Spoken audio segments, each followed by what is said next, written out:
行年宵市場係唔少香港人嘅每年嘅習俗。一連6日嘅維園年宵市場已經喺上個禮拜53號開始啦。今年嘅維園年宵合共有180個濕貨同284個乾貨嘅攤位。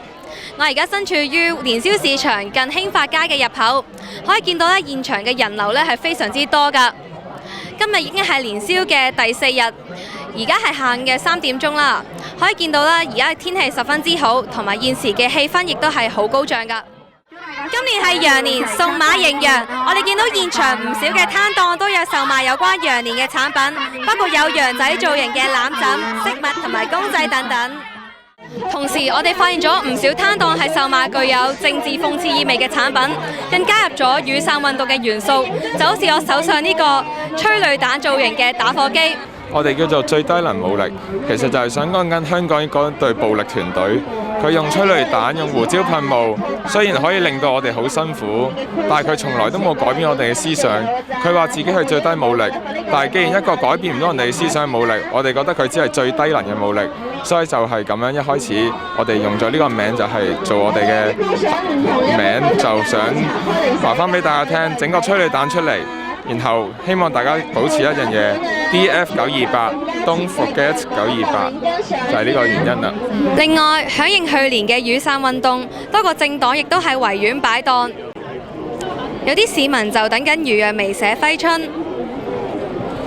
社民連同公民黨分別都有出售一啲同雨傘運動有關嘅精品。今年適逢年宵同情人節嘅重疊，有店主就運用藍海戰術去到搶佔情侶客源。佢哋主要係售賣一啲情人節嘅商品去吸引大家搶購嘅。當問及商戶之間有冇出現搶生意嘅情況呢，有店主就表示：咁就唔會係搶生意嘅。咁因為我哋呢啲呢係自家製啦，咁特別啲嘅貨品就唔會話會有搶生意嘅情況出現啦。咁你覺得今年嘅銷情係點樣啊？今年嘅銷情就我哋嚟講呢，就都算係唔錯啦。咁又唔會話好差。咁係咯。咁因為而家都市道都唔係咁好啊。咁大家都為求開心啦，就唔會話要特別要賺多啲或者賺少啲嘅。大家開開心心就係咁咯。雖然部分嘅檔主對於經濟係充滿期望，但由於外來嘅經濟情況係唔明朗，好多檔主都唔敢貿然加價。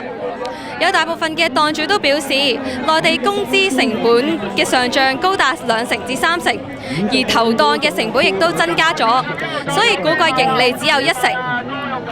所以未到年宵嘅最後一日，好多嘅檔主亦都急速咁樣促銷貨品。啱 Channel 電視新聞記者高樹為你報導。